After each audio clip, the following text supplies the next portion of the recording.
Hello बच्चों, कैसे हो आप सब। आई होप आप सब अच्छे होंगे। तो बच्चों, जो यूनिट आज हम शुरू करने वाले हैं वो है हमारी बायोटेक्नोलॉजी। हमारी जो बायोटेक्नोलॉजी यूनिट है उसके अंदर दो चैप्टर्स इंक्लूडेड हैं। फर्स्ट चैप्टर है हमारा बायोटेक्नोलॉजी प्रिंसिपल एंड प्रोसेसेस और सेकंड चैप्टर है हमारा बायोटेक्नोलॉजी एंड इट्स एप्लीकेशन। तो सबसे पहले हम फर्स्ट वाला चैप्टर शुरू करेंगे, दैट इज बायोटेक्नोलॉजी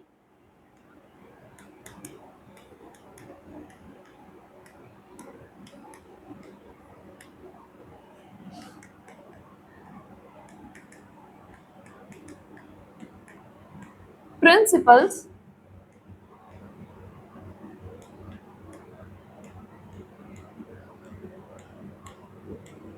प्रोसेसेस।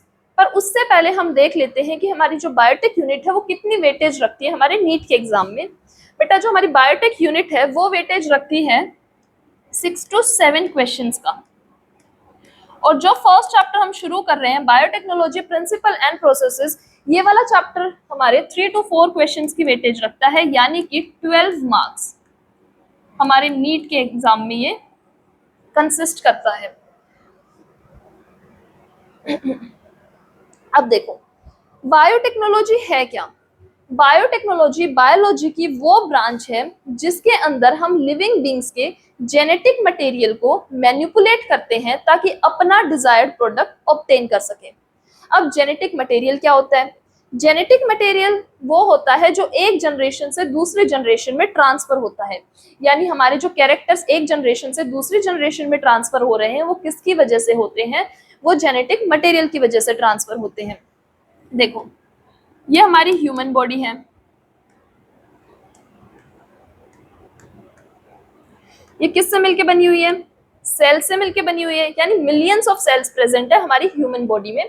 अब हर इंडिविजुअल सेल के अंदर क्या प्रेजेंट होता है? न्यूक्लियस प्रेजेंट होता है, जिसे हम ब्रेन ऑफ द सेल कह देते हैं। हर न्यूक्लियस के अंदर हमारा जेनेटिक मटेरियल प्रेजेंट होता है जो रिस्पॉन्सिबल होता है कैरेक्टर्स को ट्रांसफर करने में एक जनरेशन से दूसरी जनरेशन में।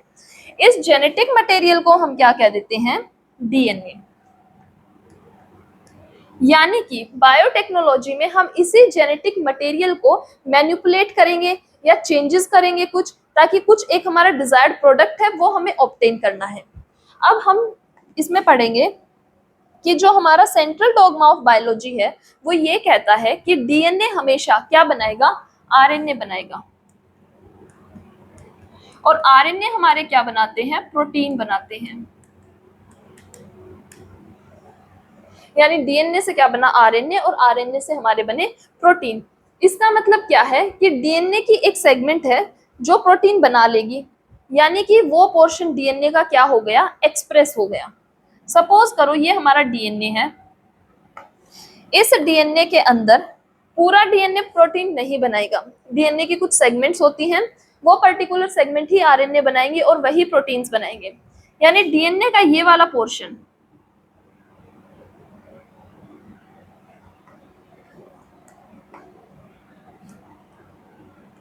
इसको हम क्या कह देंगे? जीन। जीन क्या हो गया? Functional segment of DNA.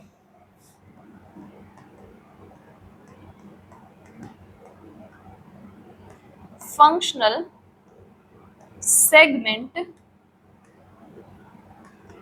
Of DNA, यानी कि हमारे डीएनए के अंदर क्या प्रेजेंट है? जीन्स प्रेजेंट है जो रिस्पॉन्सिबल हैं कैरेक्टर्स को ट्रांसफर करवाने में। अब जो डीएनए प्रोटीन बना लेगा, डीएनए का जो पार्ट प्रोटीन बना लेगा उस पार्ट को ही हम क्या कहेंगे? जीन कहेंगे। अब इसी जीन को हमें क्या करना पड़ता है? मैनिपुलेट करना पड़ता है, कुछ चेंजेस करने पड़ते हैं। कैसे करेंगे वो समझेंगे। देखो, सपोज करो एक ऑर्गेनिज्म है, ये ऑर्गेनिज्म ए है जो हम ह्यूमन बीइंग ही कंसिडर कर लेते हैं।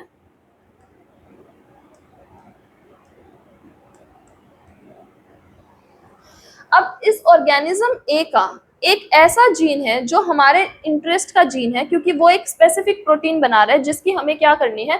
बहुत ज्यादा लार्ज अमाउंट में क्वांटिटी प्रोड्यूस करवानी है। अब इस एक ऑर्गेनिज्म ए का सपोज यहाँ ये हमारा डिजायर्ड जीन है, हमें इस डिजायर्ड जीन को किसी दूसरे ऑर्गेनिज्म में ट्रांसफर करवाएंगे, ऑर्गेनिज्म बी के अंदर, जो कुछ भी हो सकता है। सपोज करो हमारा बैक्टीरिया है, यानी कि ये जो हमारा बायोटेक्नोलॉजी वाला चैप्टर है वो पूरा का पूरा किसके ऊपर डिपेंड करता है कि कैसे हम इस जीन को निकालेंगे, कट करेंगे, दूसरे ऑर्गेनिज्म के अंदर ट्रांसफर करेंगे, वहां इसको एक्सप्रेस करवाएंगे। एक्सप्रेस करवाने का मतलब क्या है कि वहां उसके प्रोटीन्स बनवाएंगे। तो सारा का सारा चैप्टर इन्हीं प्रोसेसेस के ऊपर क्या करता है, डिपेंड करता है। अब हमें इसकी जरूरत पड़ी क्यों, कि हमें क्यों एक ऑर्गेनिज्म का जीन उठा के दूसरे में डालना है और बहुत ज्यादा मल्टीपल कॉपीज प्रोड्यूस करवानी है। हमें इसकी जरूरत इसलिए पड़ी क्योंकि बहुत सारे ऐसे प्रोटीन्स होते हैं जो हम किसी ऑर्गेनिज्म की बॉडी प्रोड्यूस नहीं करती। जैसे हम सबको पता है एक कॉमन डिजीज का नाम डायबिटीज किसकी वजह से होती है, इंसुलिन हार्मोन की वजह से। यानी जब किसी पेशेंट की बॉडी में सफिशिएंट अमाउंट में इंसुलिन रिलीज नहीं हो रहा है तो उसको क्या प्रॉब्लम हो जाएगी, डायबिटीज हो जाएगी। अब जो इंसुलिन है वो करता क्या है, इंसुलिन हमारे ब्लड ग्लूकोज लेवल को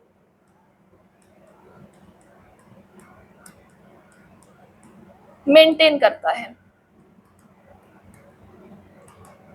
अगर हमारी बॉडी में सफिशिएंट अमाउंट में इंसुलिन नहीं है, यानी ग्लूकोज लेवल जो ब्लड का है वो मेंटेन नहीं होगा, तो ऐसे केसेस में क्या होता है कि पहले के टाइम पे काव के पेनक्रियाज से या पिग से हम इंसुलिन आइसोलेट करते थे और उस इंसुलिन के इंजेक्शन हम ह्यूमन को देते थे, यानी पेशेंट को देते थे। क्योंकि मान लो कोई भी डिजीज है उसको हमें ट्रीट तो करना है ना कैसे भी।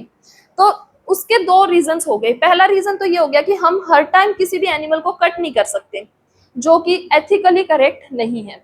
दूसरा रीजन कि जो इंसुलिन है काव का या पिग का हमारे इंसुलिन से स्लाइटली डिफरेंट होता है, जिसकी वजह से ह्यूमंस में क्या हो सकती हैं, एलर्जिक रिएक्शंस हो सकती हैं।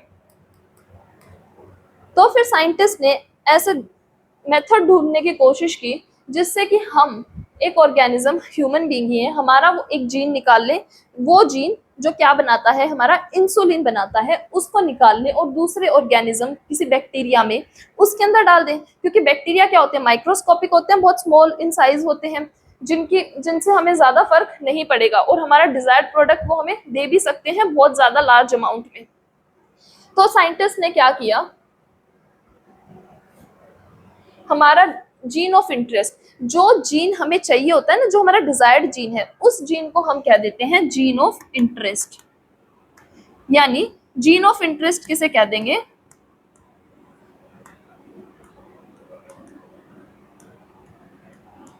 हमारे डिजायर्ड जीन को,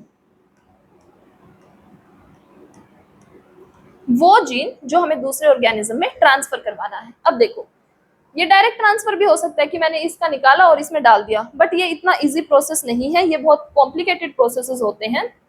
और दूसरा एक और मेथड होता है, अगर हमने डायरेक्ट डाला है तो इसे तो हम कह देंगे डायरेक्ट ट्रांसफर।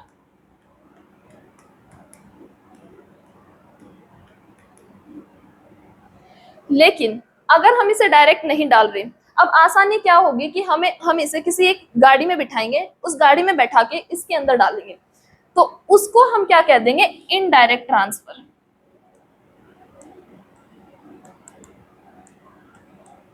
इनडायरेक्ट ट्रांसफर यानी कि हमने इसमें क्या यूज किया है, एक व्हीकल का यूज किया है। सपोज करो कोई एक गाड़ी ले ली हमने, उस गाड़ी में इसको बैठा के हम क्या कर देंगे, डाल देंगे, हमारा जीन ऑफ इंटरेस्ट है, उसको इसमें बिठाया और इसको इसके अंदर क्या कर दिया, डाल दिया। तो इस गाड़ी को हम क्या कह देते हैं, वेक्टर। यानी वेक्टर क्या हो गया, जो हमारे gene of interest, desired gene को ऑर्गेनिज्म के पास डालने में हेल्प करता है, उसे हम क्या कह देते हैं, वेक्टर कह देते हैं। तो ये किसके अंदर आ जाता है, हमारा इनडायरेक्ट ट्रांसफर के अंदर। तो हम लोग इसके अंदर क्या करते हैं, बायोटेक्नोलॉजी में दो टर्म्स इंपॉर्टेंट है आपके लिए। सबसे पहले है आरडीटी। आरडीटी क्या होता है, आरडीटी यानी कि रिकॉम्बिनेंट डीएनए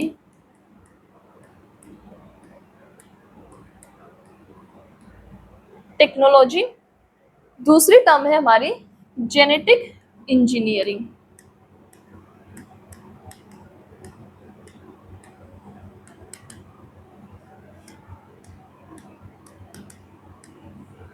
देखो, जेनेटिक इंजीनियरिंग क्या होता है कि जीन के अंदर कुछ चेंजेस लेके आएंगे।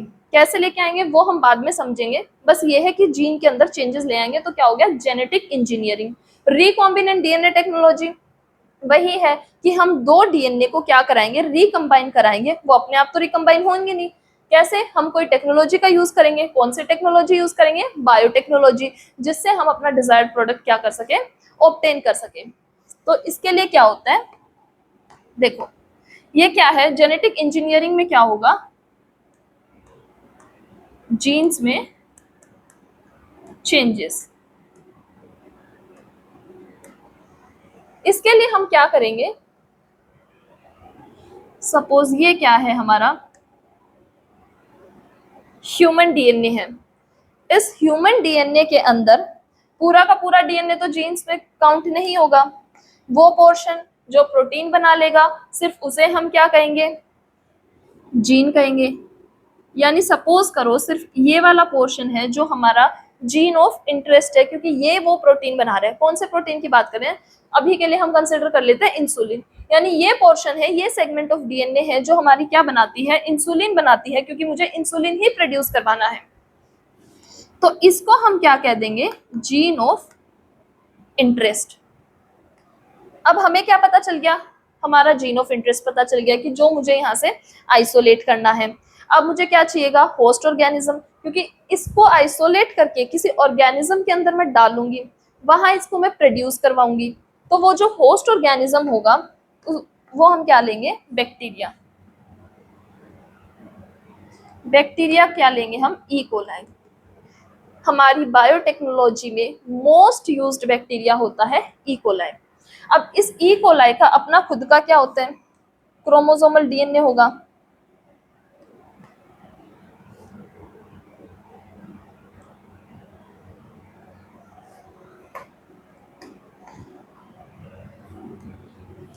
ये क्या है, chromosomal DNA of E coli. Chromosomal और डीएनए ऑफ ई कोलाई का मतलब क्या है कि ई कोलाई की जो भी फंक्शनिंग है, पूरी की पूरी फंक्शनिंग को कौन कंट्रोल कर रहा है, ये वाला डीएनए का पोर्शन। देखो जो हमारा डीएनए होता है ना, वो किंग होता है, राजा होता है। वो सारी कमांड देगा एक सेल के अंदर क्या क्या प्रोसेसेस होने चाहिए और क्या नहीं होने चाहिए। अब उस कमांड को फॉलो कौन करता है, हमारे प्रोटीन्स। डीएनए ने आरएनए बनाया, आरएनए ने प्रोटीन बनवाए, वो प्रोटीन अब जो डीएनए कमांड देता है वही काम करवाते हैं। तो जो ये हमारा क्रोमोसोमल डीएनए है ई कोलाई का, अब हमें क्या चाहिए था कि हम ये वाला जीन ऑफ इंटरेस्ट निकाल लें और इसको इसके अंदर डाल दें। क्या ये डालना इतना आसान है, नहीं। हम इसको डालेंगे कैसे, सबसे पहले तो हम किसका यूज करेंगे, वेक्टर का यूज करेंगे, हमारी व्हीकल का यूज करेंगे। इस वेक्टर के अंदर बैठा देंगे अपने जीन ऑफ इंटरेस्ट को। अब ये वेक्टर क्या होगा ये हम आगे नेक्स्ट क्लासेस में पढ़ेंगे, लेकिन अभी के लिए इतना सिंपल समझ लो कि इस जीन को निकाला है, इस वेक्टर के अंदर बैठा दिया है। अब ये वेक्टर इसके अंदर जाएगा। अब देखो ये इसके अंदर चला तो गया, लेकिन अब हमारा मेन काम क्या है कि जब ये नई कॉपीज बनाए, ई कोलाई जब अपनी न्यू प्रोजेनी प्रोड्यूस करे, ये वहां पे भी इस जीन को क्या करे, एक्सप्रेस करे कि ये वाला जीन उसके अंदर भी तो जाना चाहिए, ये कैरेक्टरिस्टिक फीचर नेक्स्ट जनरेशन में भी तो जाने चाहिए। तो उसके लिए हम क्या करते हैं कि ये कहाँ जाए, हमारे क्रोमोसोमल डीएनए में ही जाए, क्योंकि सिर्फ वही चीज नेक्स्ट जनरेशन में ट्रांसफर होती है जो आपके क्रोमोसोमल डीएनए के अंदर प्रेजेंट होती है। हमने इसके थ्रू इसके अंदर क्या कर दिया, ट्रांसफर कर दिया। It is not as easy process, ये मैं अभी आगे बताऊंगी कि कैसे कैसे हम ट्रांसफर करते हैं। अब सपोज कर लो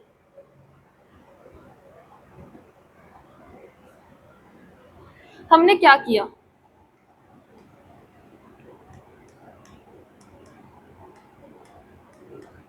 आइसोलेशन ऑफ डीएनए। ये जो सारे प्रोसेसेस है ना, जितने बोलने में आसान लग रहे हैं, ये इतने आसान होते नहीं हैं। हर प्रोसेस बहुत माइन्यूट तरीके से फॉलो किया जाता है और कंटेमिनेशन के चांसेस भी होते हैं। तो इसमें हम सबसे पहले क्या करेंगे, आइसोलेशन ऑफ डीएनए में, मतलब कि हमारा जो जीन ऑफ इंटरेस्ट है इसको भी तो आइसोलेट करना है। ये क्या इतनी आसानी से आइसोलेट हो जाएगा? नहीं। इसके लिए क्या होता है, जैसे डिफरेंट डिफरेंट ऑर्गेनिजम्स हैं। देखो कौन कौन से ऑर्गेनिज्म ले लिए मैंने ले लिया हमारा प्लांट सेल, फिर मैंने ले लिया हमारा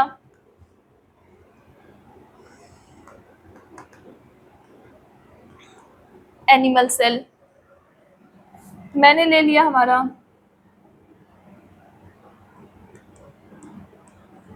फंजाई का सेल, मैंने ले लिया हमारा बैक्टीरिया का सेल। अब किसी भी सेल के अंदर हमारा क्या प्रेजेंट है, जेनेटिक मटेरियल प्रेजेंट है। अब मुझे यहाँ से जेनेटिक मटेरियल यानी जीन ऑफ इंटरेस्ट को क्या करना है, आइसोलेट करना है। हम सब जानते हैं प्लांट सेल के पास क्या प्रेजेंट होती है, सेल वॉल प्रेजेंट होती है।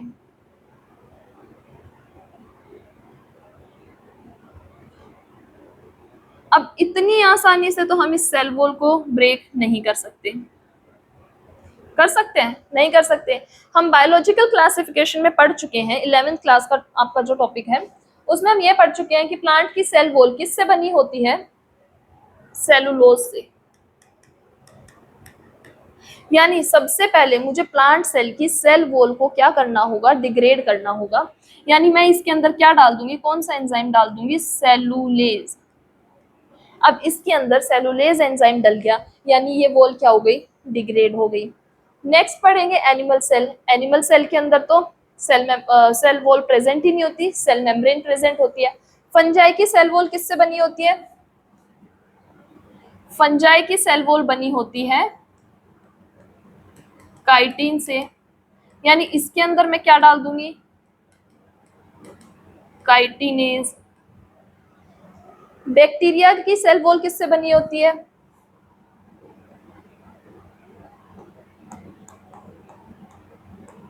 पेप्टाइडो ग्लाइकन से। तो बैक्टीरिया की सेल वॉल को डिग्रेड करने के लिए हमें जो एंजाइम चाहिए होता है वो होता है लाइसोजाइम। अब हमारी ह्यूमन बॉडी में भी लाइसोजाइम्स प्रेजेंट होते हैं। कहाँ पे, लाइसोजाइम्स हमारे सलाइवा में, हमारे टीयर्स में प्रेजेंट होते हैं। इसीलिए बैक्टीरिया अगर हमारी बॉडी में एंटर भी करता है तो सलाइवा के अंदर जो हमारे लाइसोजाइम है उसकी बैक्टीरियल सेल वॉल को डिग्रेड करके बैक्टीरिया को किल कर देते हैं और हमारे टीयर्स में भी।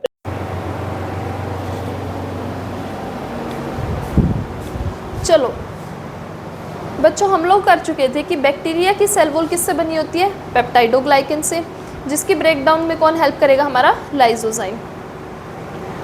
अब बचा हमारा एनिमल की। एनिमल के पास तो कोई भी सेल वॉल प्रेजेंट होती नहीं है, तो एनिमल्स की जो सेल मेम्ब्रेन होती है वो किससे मिलके बनी होती है, एनिमल्स की सेल मेम्ब्रेन हमारे लिपिड और प्रोटीन से मिलके बनी होती है। यानी कि इसकी ब्रेकडाउन के लिए क्या यूज होगा, लाइपेज और प्रोटीएज। अब हमारे सेल के अंदर सिर्फ सेल वॉल तो प्रेजेंट नहीं है या सिर्फ सेल मेम्ब्रेन, सेल के अंदर और कंपोनेंट्स भी प्रेजेंट होते हैं। जैसे कि और कौन से कंपोनेंट्स प्रेजेंट होते हैं हमारे सेल के अंदर, other bio molecules. Other bio molecules में आ जाएंगे हमारे आरएनए। यानी कि अब आरएनए को डिग्रेड करवाना है तो हम क्या यूज़ करेंगे, आरएनएज। हमें प्रोटीन्स को डिग्रेड करवाना है क्योंकि और प्रोटीन्स भी प्रेजेंट होंगे हमारे सेल के अंदर, तो हम क्या यूज़ करेंगे, protease.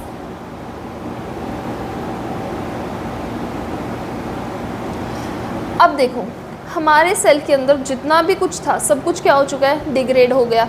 What is left, only DNA is left. अब हमारे पास सिर्फ और सिर्फ हमारा डीएनए बचा हुआ है उस सेल के अंदर से। अब कौन सा डीएनए है ये? वो डीएनए जिसके अंदर हमारा डिज़ायर्ड जीन है। अब इस डीएनए को, ये बहुत कचरा और बहुत मेसी सा सिचुएशन क्रिएट हो चुकी है। अब इस कचरे में से हमें क्या निकालना है? अपना डीएनए निकालना है। उस डीएनए की फ्रेगमेंट्स करनी है ताकि हम अपना डिज़ायर्ड जीन निकाल सकें। तो इस डीएनए को निकालेंगे हम। कैसे निकालते हैं? उस प्रोसेस को हम कह देते हैं स्पूलिंग। क्या कह देते हैं उस प्रोसेस को? स्पूलिंग।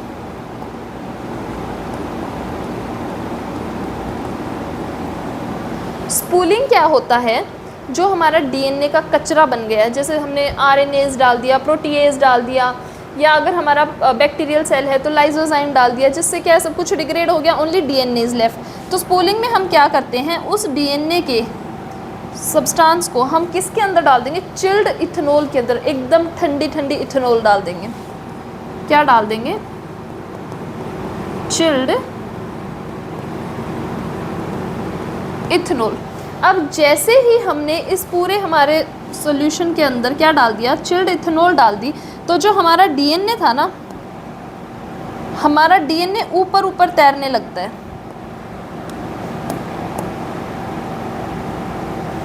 नीचे क्या है? सारा प्रेसिपिटेट हो जाएगा। जो भी हमारी वेस्ट मटेरियल है वो सारा नीचे चला जाएगा। अब हम क्या करते हैं? इस चिल्ड इथेनॉल में से हमारा जो डीएनए है वो ऊपर की साइड आ गया। अब हम एक रोड शेप ट्यूब लेंगे।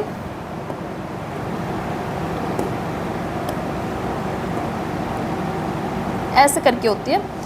अब उसमें से, उस ट्यूब से हम इस डीएनए को क्या कर लेंगे? बाहर की साइड एक्सट्रैक्ट कर लेंगे, जिसको हम क्या कहते हैं? स्पूलिंग। यानी डीएनए को हमने सेल के अंदर से क्या कर लिया? आइसोलेट कर लिया। उसको हम क्या कह देंगे? स्पूलिंग। उस प्रोसेस को कहते हैं स्पूलिंग। किसे कहेंगे?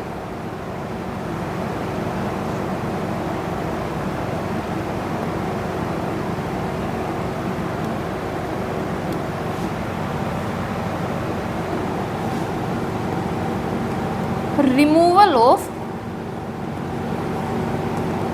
डीएनए फ्रॉम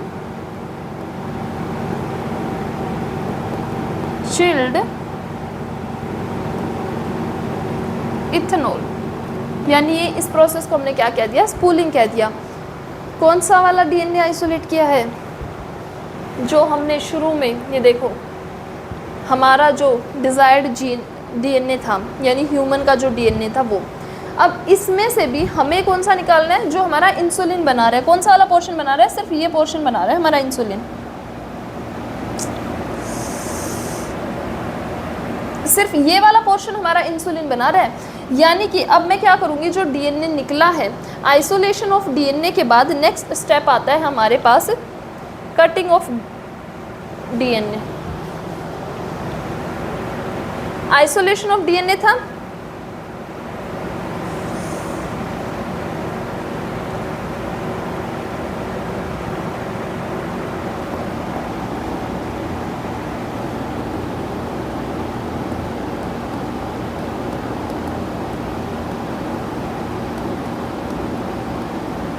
अब आइसोलेशन ऑफ डीएनए के बाद हम क्या करते हैं? डीएनए की कटिंग करते हैं, यानी कटिंग ऑफ डीएनए।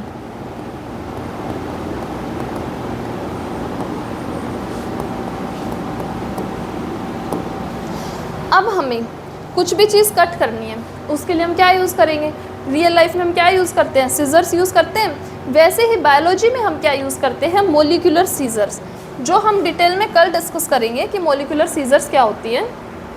तुम्हारी रेस्ट्रिक्शन एंजाइम्स होते हैं जो क्या करेंगे कि सपोज़ यहाँ पे ये चाहिए मुझे, तो यहाँ पे मोलिकुलर सीजर्स की हेल्प से सिर्फ मैं डीएनए की टुकड़ों में कट कर दूंगी और बाद में इस डिज़ायर्ड फ्रेगमेंट को क्या कर लूँगी? ऑब्टेन कर लूँगी। और ऑब्टेन करके क्या करूँगी? ऑब्टेन करके इसके अंदर हमें ट्रांसफ़र करना है। किसके अंदर? ई कोलाई, जो कि एक बैक्टीरिया है। इसके अंदर ट्रांसफ़र होने के बाद मैं चाहूँगी कि जो ये इंसुलिन है ना, ये क्या करेगा, इस इंसुलिन की मल्टीपल कॉपीज़ बना देगा। फिर क्या होगा, जब नेक्स्ट जनरेशन बनेगी ई कोलाई की, उसके अंदर भी इंसुलिन प्रोटीन प्रोड्यूस हो रहा होगा। मैं क्या करूँगी, इस इंसुलिन को क्रश कर लूँगी। क्रश करने के बाद इसको इंजेक्शंस में इस इंसुलिन को फिल कर लूँगी, और जो भी हमारे डायबिटिक पेशेंट्स हैं उनको मैं इंसुलिन प्रोवाइड कर दूँगी। यानी कि सिर्फ एक बैक्टीरिया की यूज़ से मैंने लार्ज अमाउंट ऑफ क्या प्रोड्यूस कर लिया, इंसुलिन प्रोड्यूस कर लिया। तो इससे हमें क्या पता चला कि जो हमारी बायोटेक्नोलॉजी है उसके 2 की प्रिंसिपल्स होते हैं। कौन से 2 की प्रिंसिपल्स होते हैं? पहला तो होता है जेनेटिक इंजीनियरिंग,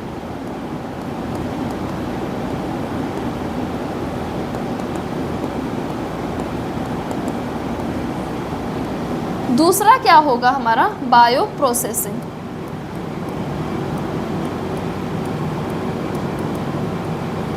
जेनेटिक इंजीनियरिंग में कौन सा आ गया कि ह्यूमन जीन लिया, उसको कट किया और किसके अंदर डाल दिया, ई कोलाई के अंदर डाल दिया। अब उस ई कोलाई ने उसकी बहुत सारी मल्टीपल कॉपीज़ प्रोड्यूस कर दी। वो सारा पोर्शन किसके अंदर आ गया, हमारा जेनेटिक इंजीनियरिंग में। अब उस ई कोलाई को क्रश किया, उसको क्रश करने के बाद उसमें से हमने क्या निकाली, इंसुलिन आइसोलेट की, और वो हमने ह्यूमंस को दे दी। तो वो किसके अंदर आ गया, बायो प्रोसेसिंग में आ गया। नेक्स्ट है हमारा, हमें साइंटिस्ट का नाम याद रखना है कि जो बायोटेक्नोलॉजी टर्म थी वो किस साइंटिस्ट ने दी थी। हमारे साइंटिस्ट का नाम था कार्ल इरेकी। इन्होंने 1919 में बायोटेक्नोलॉजी टर्म को कॉइन किया था। अब सबसे पहले हमारा first recombinant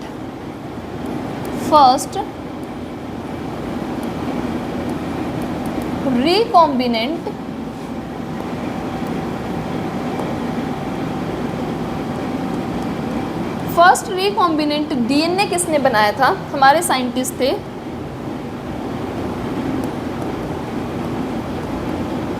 Stanley Cohen and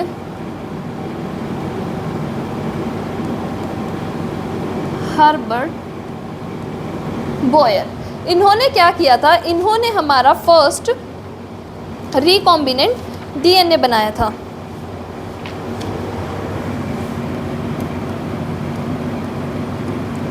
किस ईयर में बनाया था, 1972 में। तो हमें ये जो ईयर हैं ये ज़रूर याद करने हैं, नीट में डायरेक्ट क्वेश्चन आता है। इससे तो बहुत बार आया है स्टैनले कोहेन और हर्बर्ट बोयर से कि फर्स्ट रिकॉम्बिनेंट डीएनए किसने बनाया था, किस ईयर में बनाया था। अब इन्होंने क्या किया था, इन्होंने साल्मोनेला टाइफी लिया था। यानी कि ये एक बैक्टीरिया है जो क्या कोज करता है, टाइफाइड डिजीज़ कोज करता है। ठीक है, साल्मोनेला टाइफी का भी क्या था, एक तो क्रोमोसोमल डीएनए हो गया, जो मैंने आपको ई कोलाई में भी बताया था। किसी भी बैक्टीरिया का क्रोमोसोमल डीएनए क्या होता है, वो उस बैक्टीरिया की पूरी फंक्शनिंग को क्या करके रखता है, कंट्रोल करके रखता है कि अगर मैं इस डीएनए के साथ कोई भी छेड़खानी करूँगी तो सेल की पूरी फंक्शनिंग के साथ क्या होगी, छेड़खानी होगी। तो हम लोग इसके साथ कुछ भी नहीं करते। बैक्टीरिया के अंदर क्रोमोसोमल डीएनए के अलावा भी एक्स्ट्रा सर्कुलर डीएनए प्रेजेंट होता है। क्या प्रेजेंट होता है, एक्स्ट्रा सर्कुलर डीएनए। इस एक्स्ट्रा सर्कुलर डीएनए को हम क्या नाम दे देते हैं, प्लाज्मिड। यानी कि ये जो प्लाज्मिड है ना, जो मैंने आपको शुरू में वेक्टर बताया था कि वेक्टर व्हीकल का काम करता है, डिज़ायर्ड जीन को, जीन ऑफ इंटरेस्ट को दूसरे ऑर्गेनिजम्स के अंदर ट्रांसफ़र करवाता है। तो यानी कि ये प्लाज्मिड जो है ना, ये वेक्टर का काम करेगा आगे जाके। तो इन्होंने तो क्या किया था, सबसे पहले रिकॉम्बिनेंट डीएनए बनाया था बस। लेकिन वो रिकॉम्बिनेंट डीएनए बनाया कैसे, साल्मोनेला टाइफी, एस टाइफी में से प्लाज्मिड को क्या कर लिया, आइसोलेट कर लिया। कर लो आइसोलेट। ये हमारा एस टाइफी है, इसका प्लाज्मिड क्या किया, आइसोलेट किया, बाहर निकाल लिया। किसके हेल्प से आइसोलेट करोगे? सबसे पहले सेल वॉल को डिग्रेड कर दिया। सेल वॉल को किससे डिग्रेड कर दिया? लाइसोजाइम से डिग्रेड कर दिया, क्योंकि बैक्टीरिया की सेल वॉल है जो किससे बनी हुई है? पेप्टाइडोग्लाइकन से बनी हुई है।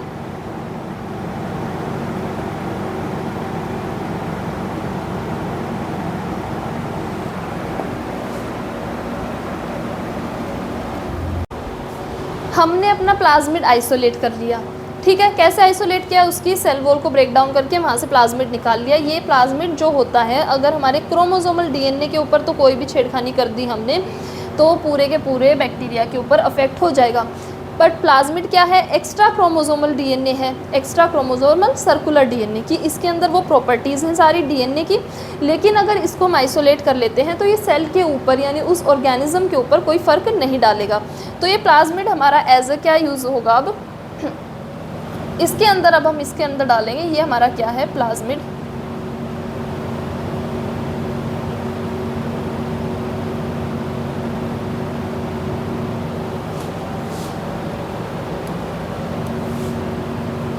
हमारा जो प्लाज्मिड है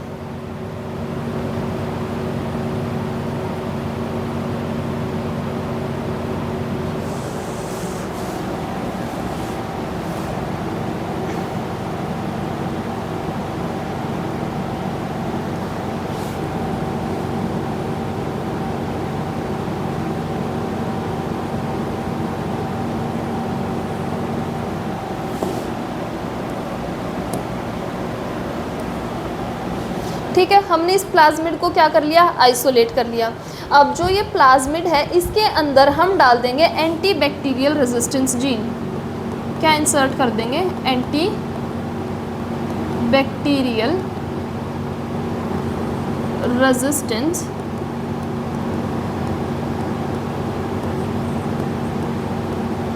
gene. Anti bacterial resistance gene कैसा है हमारा? सपोज मैं ब्लू कलर से इसको रिप्रेजेंट कर देती हूँ। तो इसको मैंने इस प्लाज्मिड के अंदर इंसर्ट कर दिया, क्योंकि रिकॉम्बिनेंट डीएनए बना रहे हैं ना, दो डीएनए को हम रिकम्बाइन कर रहे हैं। अब रिकम्बाइन कैसे होता है? सबसे पहले कोई फ्रेगमेंट को क्या करूँगी? कट करूँगी, उसके अंदर दूसरी फ्रेगमेंट जोड़ूंगी। जोड़ने के लिए बायोलॉजी में यूज़ होता है लाइगेज, यानी कि फेविकोल का काम करेगा तुम्हारा लाइगेज। अब जो ये एंटी बैक्टीरियल रेजिस्टेंस जीन है, अगर मैं इस प्लाज्मिड के अंदर ये जीन डाल दूंगी, एंटीबैक्टीरियल रेजिस्टेंस जीन, इसका मतलब क्या है कि ये जो बैक्टीरिया है ये एंटीबैक्टीरियल प्रॉपर्टी शो करेगा, यानी एंटीबायोटिक्स के प्रेजेंस में भी ये ग्रो कर जाएगा। तो इसमें मैंने क्या डाल दिया? Antibacterial resistance gene.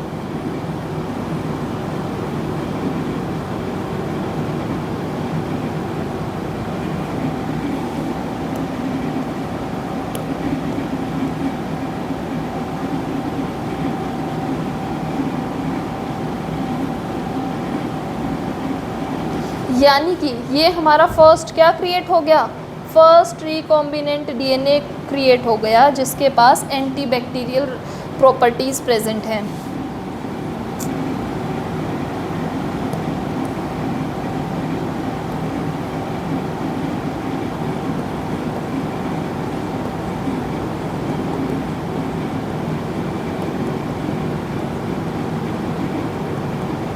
recombinant plasmid having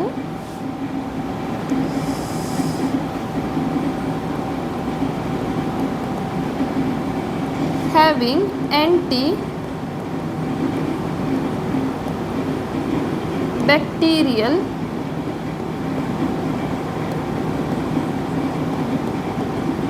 properties. यानी कि आज हमने क्या सीखा कि कैसे हम एक जीन को वहाँ से निकाल सकते हैं, आइसोलेट कर सकते हैं, बाद में उसको कैसे रिकम्बाइन कर सकते हैं और अपना एक डिज़ायर्ड प्रोडक्ट बना सकते हैं जो यूज़फुल होता है।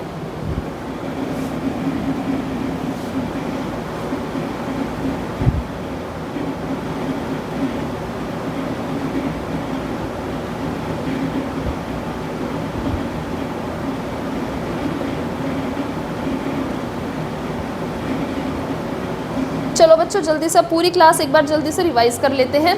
कल हम इसका आगे का पोर्शन करेंगे जिसमें हम रेस्ट्रिक्शन एंजाइम्स, वेक्टर्स क्या होते हैं उसको और डिटेल में, एंडोन्यूक्लियसेस, एक्सोन्यूक्लियसेस बहुत अच्छे से हम डिटेल में करेंगे। लेकिन आज हमने सिर्फ बेसिक किया था बायोटेक में कि कैसे कैसे क्या क्या टूल्स यूज़ हो सकते हैं, किस तरीके से हम जीन को आइसोलेट कर सकते हैं। तो मैंने सबसे पहले तुम्हें क्या बताया था, डीएनए से क्या बनेगा, आरएनए, और वहीं से तुम्हारे प्रोटीन्स बनेंगे। यानी जो डीएनए तुम्हारा प्रोटीन बना देगा उस पोर्शन ऑफ डीएनए को हम क्या कह देते हैं, जीन, यानी फंक्शनल सेगमेंट ऑफ डीएनए। अब ह्यूमन का जीन लेंगे और किसी ऑर्गेनिज्म बी में डालना है, दैट इज़ बैक्टीरिया, तो उसको सबसे पहले हम क्या करते हैं, आइसोलेशन ऑफ डीएनए करते हैं। डीएनए का आइसोलेशन किस तरीके से होता है, सबसे पहले सेल वॉल को ब्रेक डाउन किया जाता है। जिस भी टाइप का सेल होगा उसकी सेल वॉल के हिसाब से हम एंजाइम डाल देंगे, उसकी सेल वॉल को ब्रेक डाउन कर देंगे। उसके बाद क्या होता है, और बायोमोलिक्यूल्स भी प्रेजेंट होते हैं, जैसे कि आरएनए, प्रोटीन, यानी आरएनएज और प्रोटीएज डाल देंगे। अब हमारे पास सिर्फ और सिर्फ क्या बच गया, हमारा डीएनएज बच गया। अब उस डीएनए को हम चिल्ड इथेनॉल में डालेंगे, एकदम ठंडे इथेनॉल में, ठीक है। वहाँ से हम उसकी क्या करेंगे, रिमूवल करेंगे हमारी डीएनए की। हमारा डीएनए ऊपर की तरफ आ जाता है तैर के। इस प्रोसेस को मैंने क्या कह दिया, स्पूलिंग। अब मेरे पास क्या आ गया, डिज़ायर्ड डीएनए आ गया। डिज़ायर्ड डीएनए का मतलब क्या है, मेरे पास ये पूरी सेगमेंट ऑफ डीएनए आ गई। अब इसमें से मेरे पास क्या लाना है, मुझे जीन ऑफ इंटरेस्ट निकालना है मुझे, कि सिर्फ इतना पोर्शन है मेरा जो क्या बना रहा है, मेरा इंसुलिन प्रोटीन बनाएगा आगे जाके। तो मैंने क्या यूज़ कर लिए, मैंने मोलिकुलर सीजर्स यूज़ कर लिए, जिनका नाम क्या है, रेस्ट्रिक्शन एंजाइम, जो हम कल की क्लास में डिटेल में करेंगे। मोलिकुलर सीजर्स की हेल्प से मैंने इनको क्या कर दिया, कट कर दिया। इसको कट करने के बाद एक फ्रेगमेंट मेरे पास ऑब्टेन हुई। उस फ्रेगमेंट को मैंने किसके अंदर डाल दिया, मेरे ई कोलाई के अंदर डाल दिया, ई कोलाई के भी क्रोमोसोमल डीएनए में, ताकि नेक्स्ट जनरेशन में भी वो चीज़ एक्सप्रेस हो। फिर हमने पढ़ा कि जो हमारी बायोटेक्नोलॉजी है उसके दो की पॉइंट्स हैं। फर्स्ट क्या है कि जेनेटिक इंजीनियरिंग, और उसके बाद बायो प्रोसेस इंजीनियरिंग। इसमें क्या होता है कि जेनेटिक इंजीनियरिंग में तो उसका कैसे आइसोलेशन किया, उसकी कटिंग की और उसको वहाँ से ले आए हम। बायो प्रोसेसिंग में क्या होता है कि जो वो प्रोडक्ट हमें मिला है ना, उस प्रोडक्ट को हमें, जो यूज़फुल और डिज़ायर्ड प्रोडक्ट है उसी को हमें एक्सट्रैक्ट करना है और कैसे उसे हम मार्केट में डिलीवर कर सकते हैं, वो सब किस में आ जाता है, हमारा बायो प्रोसेसिंग में। हमारी बायोटेक टर्म किसने दी थी, साइंटिस्ट का नाम याद होना चाहिए आप सबको, कार्ल इरेकी ने दी थी 1919 में। उसके बाद सबसे पहला रिकॉम्बिनेंट डीएनए बनाया किसने था, स्टेनले कोहेन और हर्बर्ट बोयर ने बनाया था। ईयर हमारा 1972। उन्होंने कौन सा ऑर्गेनिज्म यूज़ किया था, S typhi, salmonella typhi use किया था, जो क्या कॉज करता है, टाइफॉइड कॉज करता है। एस टाइफी का प्लाज्मिड निकाला था। प्लाज्मिड क्या है, हमारा एक्स्ट्रा क्रोमोसोमल सर्कुलर डीएनए, जो कि आगे जाके वेक्टर का काम भी करता है।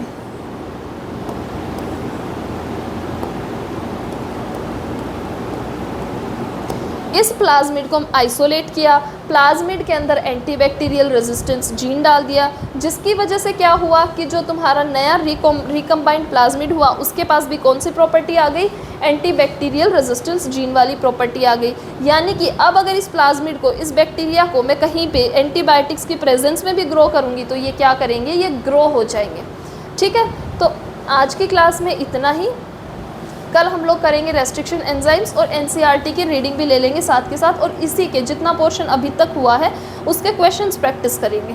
ठीक है, थैंक यू बच्चों।